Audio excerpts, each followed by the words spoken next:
Hi everyone, मैं रोहन यादव आप सभी का एक बार फिर से अपने यूट्यूब चैनल पर स्वागत करता हूं। आज मैं आप लोगों से डिस्कस करने वाला हूं समाज कार्य में कुछ महत्वपूर्ण प्रश्नों पर।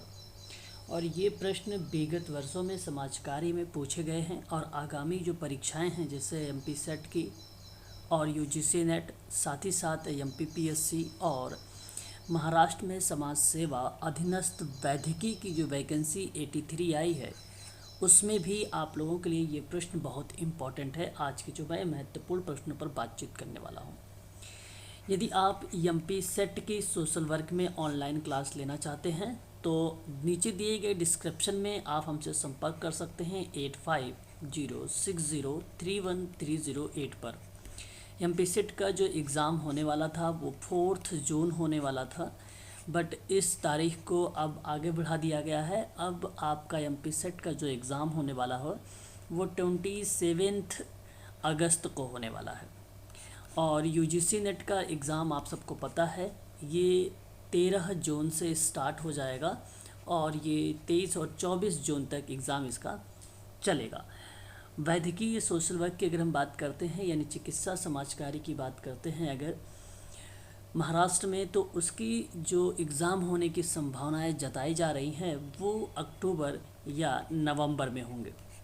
तो इनके लिए ऑनलाइन क्लासेस मैं प्रोवाइड कराता हूं। यदि आपको इसके बारे में जानकारी चाहिए तो आप इस नंबर पर हमसे संपर्क कर सकते हैं। मेरे यहाँ सोशल वर्क में एमपी सेट की ऑनलाइन क्लास चलती है, यूजीसी नेट सोशल वर्क की ऑनलाइन क्लास चलती है और समाज सेवा में वैद्यकीय जो महाराष्ट्र में वैकेंसी निकाली गई है उनके लिए भी समाज कार्य में ऑनलाइन क्लासेस चलाई जाती है और एमपीपीएससी और एमएसडब्ल्यू की भी क्लासेस आप लोगों को प्रोवाइड कराई जाती है। तो जैसा कि आप सब जानते हैं कि मैं अपने यूट्यूब चैनल पर समाज कार्य के संबंध में संपूर्ण जानकारी प्रोवाइड कराता हूँ। चलिए बातचीत करते हैं महत्वपूर्ण प्रश्नों पर। और ये प्रश्न बहुत इम्पॉर्टेंट है, आगामी परीक्षाओं में आप लोगों से यहाँ से प्रश्न पूछे जा सकते हैं। पहला प्रश्न हमारे सामने है, ब्रह्म समाज किस वर्ष में स्थापित हुआ? यानी ब्रह्मो समाज was founded in the year. 4 option आपके सामने है, इसका सही जवाब जाएगा 1828। हालांकि दिया नहीं गया है ऑप्शन में, यहाँ पे स्थापित की बात हुई है तो 1829 आपका यहाँ पे करेक्ट जवाब होगा, ऑप्शन नंबर ए। ठीक है, ब्रह्म समाज किस वर्ष स्थापित हुआ है उसका सही जवाब जाएगा ऑप्शन नंबर ए, आपका यहाँ पे करेक्ट होगा। ठीक है, याद रखेंगे। और इसके संबंध में मूर्ति पूजा, अवतारवाद, बहुदेववाद, पुरोहितवाद का खंडन वगैरह भी आप यहाँ पर ध्यान रखेंगे। ठीक है, और ब्रह्म समाज में सुधार जो रहा वो सती प्रथा रहा है, बहु विवाह रहा है, वैश्यागमन, जातिवाद, अस्पृश्यता भी रही है। ये कलकत्ता में इसकी स्थापना हुई थी, आप लोग ध्यान रखेंगे। इसका सही जवाब ऑप्शन नंबर ए होगा। बात करते हैं नेक्स्ट सवाल पर कि लिंग संकेत करता है यानी जेंडर इज अ बायोलॉजिकल। ध्यान रखेंगे यहाँ पे पहला ही ऑप्शन करेक्ट हो जाएगा, जैविकी संरचना या जैविकी रचना, option number A is the right answer होगा। आगे बढ़ेंगे, नेक्स्ट सवाल देखेंगे हम लोग। हमारे सामने अगला सवाल ये है कि राष्ट्रीय ग्रामीण रोजगार गारंटी कार्यक्रम कम से कम कितने दिनों के लिए सर्वाधिक न्यूनतम मजदूरी पर गारंटी युक्त रोजगार प्रदान करने की चेष्टा रखता है या करता है? तो बहुत ही सिंपल सा सवाल है, आप ध्यान रखेंगे। प्रश्न हमारे सामने है कि the national rural empowerment guarantee programme seeks to provided guaranteed, ठीक है, एम्प्लॉयमेंट एट द जो है statutory minimum wages for at least. कहने का मतलब ये हुआ कि जो संवैधानिक न्यूनतम मजदूरी पर गारंटी युक्त रोजगार प्रदान करने की जो चेष्टा रखता है वो कितने दिनों का है? 100 डेज आपका यहाँ पे करेक्ट होगा, यानी 100 दिनों के लिए बातचीत की गई है। क्वेश्चन नंबर 4, मानव विकास रिपोर्ट किसके द्वारा प्रकाशित की जाती है? मानव विकास रिपोर्ट किसके द्वारा प्रकाशित की जाती है ये आपको बताना है। सही जवाब क्या होना चाहिए? यहाँ पे करेक्ट जवाब यूएनडीपी होगा, ऑप्शन नंबर आपका 3 इज़ द राइट आंसर होगा। ठीक है, जीवन स्तर का मापन, स्वास्थ्य, शिक्षा और जीवन प्रत्याशा के बारे में बातचीत करता है ये। ध्यान रखेंगे ऑप्शन नंबर आपका मानव विकास रिपोर्ट में UNDP is the right answer होगा। ठीक है, यहाँ जो सिविक्स लिखा हुआ है ये बेसिकली नागरिक समाज संगठन है। ठीक है, याद रखेंगे।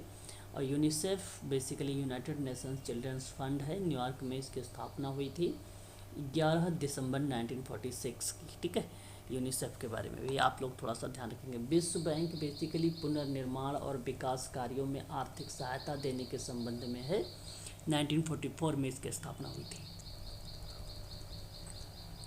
अगला सवाल हमारे सामने है कि निम्नलिखित कथनों को पढ़िए और नीचे दिए गए जो कोट हैं उनके संकेतों के अनुसार उत्तर का चुनाव करें। कथन आपके सामने कहता है कि सामाजिक कार्यकर्ताओं को साक्षात्कार प्रक्रिया के दौरान सेवार्थी के साथ आंखों का संपर्क बनाना चाहिए। क्या ये बात सत्य है? तो मैं आप लोगों से कहूँगा कि ये स्टेटमेंट करेक्ट माना जाएगा। और यही प्रक्रिया क्या दृष्टि संपर्क प्रभावपूर्ण गैर वाचिक संप्रेषण की फलीभूत है? दैट इज़ राइट, और इसकी सही व्याख्या भी होगा, इसलिए ऑप्शन नंबर आपका पहला वाला करेक्ट जवाब हो जाएगा। आगे बात करेंगे क्वेश्चन नंबर नेक्स्ट हमारे सामने है। नेक्स्ट सवाल हमारे सामने नबार्ड का अर्थ पूछा गया है। बहुत ही इजी सवाल है ये। इसका सही जवाब जाएगा ग्रामीण विकास हेतु राष्ट्रीय कृषि बैंक। इसकी स्थापना की अगर हम लोग बात करते हैं तो आप लोग इसका कमेंट बताइएगा। मैंने इसके बारे में आपको पहले भी बता रखा है, national agriculture bank for rural development. इसकी स्थापना आप लोग मुझे कमेंट में बताएंगे। अगला सवाल बात करते हैं, हमारे सामने नेक्स्ट सवाल है कि संयुक्त राष्ट्र ने 189 सदस्य राष्ट्रों ने किस वर्ष में सहस्त्राब्दी विकास लक्ष्यों को अपनाया था? यानी सस्टेनेबल डेवलपमेंट गोल के परिप्रेक्ष्य में एक प्रश्न बनाया जा रहा है, और ये प्रश्न जो बनाया गया है वो सहस्त्राब्दी विकास लक्ष्य को लेकर बनाया गया है, जिसको हम लोग MDG के नाम से जानते हैं, मिलेनियम डेवलपमेंट गोल्स के नाम से हम लोग जानते हैं। सही जवाब इसका होगा 2000 में जो है इसके लक्ष्य को अपनाया गया था, और ये 2015 तक चला था। उसके बाद आपका सतत विकास लक्ष्य आ गया था। 2000 से लेकर 2015 तक 189 सदस्य होंगे, 22 अंतर्राष्ट्रीय संगठन होंगे, 8 लक्ष्य होंगे और 18 एसोसिएटेड टारगेट होंगे। ये बात आप लोग ध्यान रखिएगा। क्वेश्चन नंबर 8, निम्नलिखित में से कौन सामाजिक नियंत्रण का साधन नहीं है? सही जवाब यहाँ पे जो माना जाएगा वो राजतंत्र माना जाएगा। ये साधन नहीं है सामाजिक नियंत्रण का, बाकी धर्म और आपराधिक न्याय और शारीरिक शिक्षा माना जाता है। क्वेश्चन नंबर नेक्स्ट बात करेंगे हम लोग। अगला सवाल 9 नंबर का है, कहता है कि समाजकारी प्रशिक्षण में क्षेत्रीय कार्य जो होता है वो फील्ड वर्क का लक्ष्य क्या होता है? जो सीखा जा रहा है उसका अभ्यास करना, basically option number A is the right answer होता है। Field work is social work training aims का जो रखा गया है ऑब्जेक्टिव, वो basically to practise what be being learned. यहाँ पे सही जवाब हो जाएगा आपका ऑप्शन नंबर पहला करेक्ट। बात करेंगे क्वेश्चन नंबर नेक्स्ट के बारे में। हमारे सामने सूची दी गई है 10 में, इसको आपको मैच करना है। मनोविश्लेषणात्मक यानी आप साइको एनालिसिस सिगमंड फ्रायड का नाम कह सकते हैं, और ये आप लोग ध्यान रखेंगे 1966 का। क्लाइंट सेंट्रल्ड थेरेपी की अगर हम लोग बात करते हैं, कार्ल रोजर्स की भूमिका आती है। रेगोनियन थेरेपी के नाम से भी जाना जाता है 1970।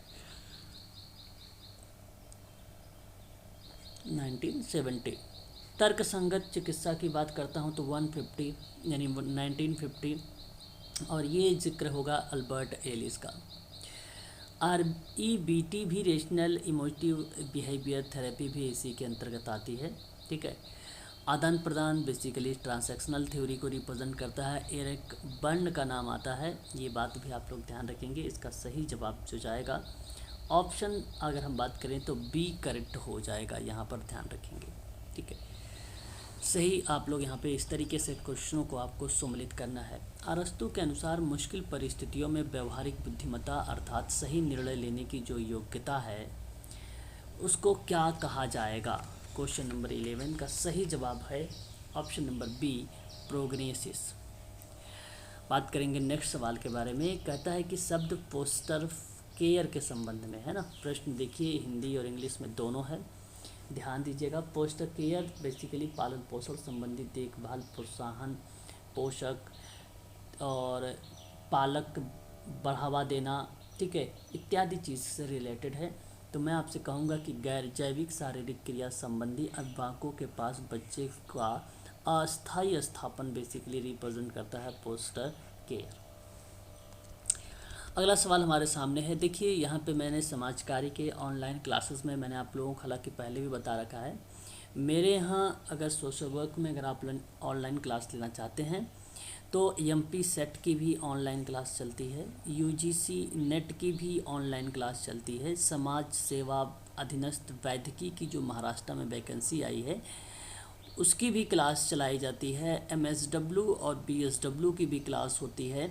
साथ ही साथ अगर मैं आप लोगों से बात करूं तो एमपीपीएससी की भी सोशल वर्क यानी जहां पे अलाइड किया गया है इसकी भी क्लासेस मैं आप लोगों को प्रोवाइड कराता हूं। और यूनिट के क्रम में जो है आपको टॉपिक जाता है, कंटेंट जाता है, पर डे आपकी क्लासेस चलती है। कल मैंने मैराथन भी चलाया था लगभग 2.5 घंटे का, ठीक है। तो सोशल वर्क की डेली यानी एवरीडे क्लासेस आप लोगों को जो है प्रोवाइड कराई जाती है। वनली सोशल वर्क के ही स्टूडेंट इससे हमें संपर्क कर सकते हैं, ठीक है। आगे बढ़ेंगे और नेक्स्ट सवाल देखेंगे। क्वेश्चन नंबर 13 है कि अल्पसंख्यक संवेदनशील अभ्यास के लिए यह ज़रूरी होता है कि सामाजिक कार्यकर्ता को अल्पसंख्यक वर्गों पर उत्पीड़न के प्रभावों का गहन समझ हो। यह बात आपकी सत्य है और सामाजिक कार्यकर्ता का दायित्व है कि उन उत्पीड़कों और कमज़ोर वर्गों की सहायता करे, और ये भी आपका सही है और व्याख्या भी हो रही है, इसलिए ऑप्शन नंबर आपका पहला करेक्ट हो जाएगा। संयुक्त राष्ट्र ने सन 1995 को किस वर्ष का जो है घोषित किया था? यहाँ सही जवाब अगर हम बात करते हैं एक प्रकार से तो परिवार को घोषित किया था। परिवार अंतर्राष्ट्रीय परिवार वर्ष जो है 1994 को मनाया जाता है, और संयुक्त राष्ट्र की अगर घोषणा की बात है तो वो 1995 है। प्रश्न हमारे सामने है कि भारत के संविधान का कौन सा अनुच्छेद कहता है कि 14 वर्ष से नीचे आयु के किसी भी बालक को कारखाना, खान और काम करने के लिए नियुक्त नहीं किया जा सकता है ना? तो आपको यहाँ पे सही जवाब बताना है। क्वेश्चन नंबर 15 है और इसका सही जवाब जो जाएगा अगर हम बात करें तो आर्टिकल 24 जाएगा। ऑप्शन आपका करेक्ट होगा डी वाला, ठीक है, ध्यान रखेंगे। बाकी तो जो 22 है वो कुछ दशाओं में गिरफ्तारी का संरक्षण की बात कर रहा है। समानता का अधिकार आपका 14 बताता है। 45 बालकों के लिए निःशुल्क और अनिवार्य शिक्षा की बात की गई है, ये भी बात आपको ध्यान रखना है। क्वेश्चन नंबर 16 है कि यह पहचानने की असफलता की अवधारणा स्वतः घटना नहीं, उसे हम क्या कहते हैं? क्वेश्चन नंबर 16 सही जवाब होगा ये बेसिकली आगमन की प्रक्रिया को रिप्रेजेंट करेगी, नहीं गलत हो जाएगा। यहाँ सही जवाब होगा fallacies of reification is the right answer. Option number C is the right answer होगा। असफलता की अवधारणा स्वयं घटना नहीं है, इस प्रक्रिया में फेलेंसी ऑफ रिफिकेशन कहते हैं। Option number C is the right answer. Medical social work के लिए ये इंपॉर्टेंट क्वेश्चन है। क्वेश्चन नंबर नेक्स्ट लेंगे। 17 नंबर का सवाल है, समस्या समाधान का मॉडल एच पर्लामेन कहा जाता है। प्रकारात्मक मॉडल की अगर हम लोग बात करते हैं, जिक्र करते हैं, तो ये जस्सी ट्राफ्ट का भी नाम आता है, स्मेली का नाम आता है, रॉबिसन का भी नाम आता है। लव मॉडल के बारे में अगर हम लोग जिक्र करते हैं तो ये बेसिकली हॉलमॉल का नाम आता है।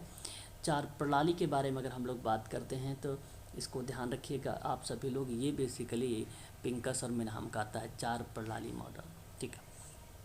ऑप्शन आपका यहाँ पे करेक्ट जाएगा बी वाला ऑप्शन, ठीक है, ध्यान रखेंगे। Very very most important question है, इसको आप लोगों को ध्यान रखना चाहिए। आगामी परीक्षाओं में यहाँ से प्रश्न हम लोगों से पूछा जा सकता है, ठीक है। क्वेश्चन नंबर नेक्स्ट लेंगे। अगला सवाल हमारे सामने है। क्वेश्चन कह रहा है कि निम्नलिखित में से कौन सा विषाद का विशिष्ट चिन्ह है? सही जवाब अगर मैं बात करूं तो डिल्यूशन, ध्यान रखेंगे, डिल्यूजन एंड हेल्यूसिनेशंस यहाँ पे करेक्ट जवाब होगा। मति भ्रम के ऐसे कारण हो सकता है जो अंतर्निहित बीमारी की वजह से नहीं हो बल्कि नशीली दवाओं के नशा को शामिल करता है। ऑप्शन नंबर आपका जो करेक्ट जवाब हो जाता है विषाद, ये बेसिकली ऑप्शन नंबर आपका बी करेक्ट हो जाता है यहाँ पर, ठीक है। तो ध्यान रखेंगे, ये भी सवाल हमारे लिए इम्पॉर्टेंट है। इनके संबंध में एक सवाल और प्रश्न हम लोगों से पूछा जाता है विकासात्मक डिसऑर्डर को लेकर।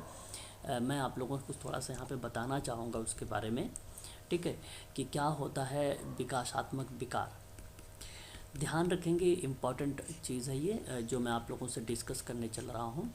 विकासात्मक विकार जो है दो टाइप का होता है, एक आंतरिक होता है और एक जो होता है बाहरी होता है, जिसको हम लोग बाह्य कहते हैं, है ना। आंतरिक के अंतर्गत अगर हम जिक्र करते हैं तो एक शब्द आता है ASD, एंड जब हम बात करते हैं बाह्य के अंतर्गत तो वहाँ पर आता है ADHD, और एक आता है विरुद्ध अवज्ञाकारी विकार आता है। अभी मैं बात करने वाला हूँ इसके बारे में भी, ठीक है, कि क्या होता है विरुद्ध अवज्ञाकारी भी। आप चाहो तो यहाँ पे लिख सकते हो विरुद्धक अवज्ञाकारी विकार, है ना। बेसिकली ये हठ या जिद करने वाले जो बच्चे होते हैं उनको रिप्रेजेंट करता है, जो हठी बच्चे होते हैं, भाई मुझे यही चाहिए, तो इसके संबंध में ये होता है, ठीक है। अब आप लोगों को ध्यान रखना है, ASD के साथ साथ एक शब्द आप लोगों ने नाम सुना होगा जिसको हम लोग बोलते हैं क्षुधा, अतिशय। अतिशय भी एक आंतरिक समस्या के ही अंतर्गत आता है, ध्यान रखेंगे। और ऑटिज़म का मतलब क्या है, सिंपल सी बात है, सामाजिक व्यवहार संपर्क को प्रभावित करता है ये, ठीक है। और ये ऑटिज़म डे एक होता है 2 अप्रैल को मनाया जाता है, जो ये स्वलीन बच्चे होते हैं, है ना, अपने आप में लीन होते हैं, ठीक है। ये विकासात्मक विकार का एक आंतरिक पार्ट माना जाता है ASD को। बट जब हम लोग बात करते हैं क्षुधा अतिशय के बारे में, तो आप यहाँ पे दो शब्दों को ध्यान रखेंगे, इसके अंतर्गत भी दो प्रक्रियाएं आती हैं, उन दो प्रक्रिया को भी आप ध्यान रखें। एक को हम लोग यहाँ पर जो है बुलिमिया नाम देते हैं, बुलिमिया नाम देते हैं, ठीक है। और एक को हम लोग जो है नोट कर लीजिएगा, एनोरेक्शिया नाम देते हैं, ठीक है। बुलिमिया का अर्थ बेसिकली होता है खाने का गंभीर विकार होता है, बड़ी मात्रा में भोजन ग्रहण के संबंध में होता है। इसमें भी दो पार्ट बनता है, एक आपका पार्जिंग बुलिमिया होता है और एक आपका नॉन पार्जिंग बुलिमिया होता है। इनमें भी आपको ध्यान रखना है, पार्जिंग जो बुलिमिया होता है वो बेसिकली अति भोजन ग्रहण को रिप्रेजेंट करता है, अति ग्रहण भोजन को बताता है, जहाँ पे ज़बरदस्ती उल्टी करने को रिप्रेजेंट करता है, ठीक है। जो पार्जिंग बुलिमिया होता है वो अति भोजन ग्रहण होता है, परंतु यहाँ पर व्यायाम कर लेने बताया जाता है, ठीक है, ध्यान रखेंगे। लेकिन जब हम बात करते हैं एनोरेक्सिया के बारे में, तो ये आहार ग्रहण से संबंधित तो है, बट आप यहाँ पर इसकी जो खोज हुआ था बेसिकली एक विलियम गल था, विलियम गल ने 1873 में इसको जो है खोजा था। और इसका जो एनोरेक्सिया का रिप्रेजेंट हुआ था, तो भोजन करने की इच्छा का अभाव बताया गया था, भोजन करने की इच्छा का अभाव बताया गया था, ठीक है। ये बात आपको ध्यान रखना होगा, ठीक है। ये आपको हो गया यहाँ पर जो है मैंने 3 पॉइंट जिक्र किए हैं। उसके बाद एक और पॉइंट इसी के अंतर्गत शामिल किया गया था, वो था ASD भी, याद रखेंगे पेपर में सवाल आया हुआ है ये भी, ठीक है। वियोग दुश्चिंता विकार इसको हम लोग कहते हैं, सेपरेशनल एंग्जाइटी डिसऑर्डर होता है ये, अलगाव का डर इसमें होता है, माता पिता के ही छोड़कर चले ना जाएं, इस तरीके का डर या भय को हम लोग सैड के नाम से जानते हैं। तो ये भी पॉइंट आप लोगों के लिए इम्पॉर्टेंट रहेगा, ठीक है। तो बहुत ही अच्छी मैंने आप लोगों के यहाँ पे एक कॉन्सेप्ट बताया है क्वेश्चन नंबर 18 को लेकर, इसको आप ज़रूर ध्यान में रखेंगे, है ना। 19 आपके सामने है, गृह भ्रमण को सर्वाधिक उपयुक्त के रूप में देखा गया है, तो किस रूप में देखेंगे, औजार को, कौशल को, विधि को, या इनमें से किसी को नहीं। सही जवाब होगा आपका C, मेथड के रूप में। बेसिकली एक घर की यात्रा को सामुदायिक स्वास्थ्य सेवा की रीढ़ की हड्डी माना जाता है, तो होम विजिट जो होता है सर्वाधिक उपयुक्त होने को कहा जाता है, ये एक मेथड है, ये एक विधि है। ऑप्शन नंबर C करेक्ट हो जाएगा। निम्नलिखित में से बर्नआउट रोकने का उपागम कौन सा नहीं है, तो ये आपको बताना है। जो यहाँ आप देख रहे हैं एथनोसेंट्रलिज्म शब्द देख रहे हैं, ये बर्नआउट का टाइप या उसके रोकने का अप्रोच नहीं है, ये अपनी संस्कृति के मामलों और रीति रिवाजों से उत्पन्न पूर्व जो धारणा होती है उनके अनुसार संस्कृतियों का मूल्यांकन बताता है एथनोसेंट्रलिज्म, ठीक है। और बाकी तो जो ये अगर हम बात करते हैं रिलैक्सेशन टेक्निक भी और अभ्यास भी, सकारात्मक चिंतन भी, ये बर्नआउट रोकने का उपाय होता है या उपागम माना जाता है, अप्रोच हम लोग इसको बोलते हैं। ठीक है, तो आज के लिए बस इतना ही आप लोग रखिए प्रश्न, और ये काफ़ी इंपॉर्टेंट क्वेश्चन थे जो मैंने 20 प्रश्नों पर बात की है। बचे हुए प्रश्न में लाइव आप लोगों को शाम को जो क्लासेस प्रोवाइड कराऊंगा उसमें आप लोगों से जिक्र करूंगा। ध्यान रखिएगा, यूनिट आपका 9 समाप्त हो गया है। आज से हम लोग अंतिम बिंदु पर बात करने वाले हैं, यूनिट नंबर 10 पर। समाज कार्य में यूनिट नंबर 10 पर जिक्र करेंगे। आज से इम्पॉर्टेंट टॉपिक है ये, इसको भी आप लोग क्लास लीजिएगा।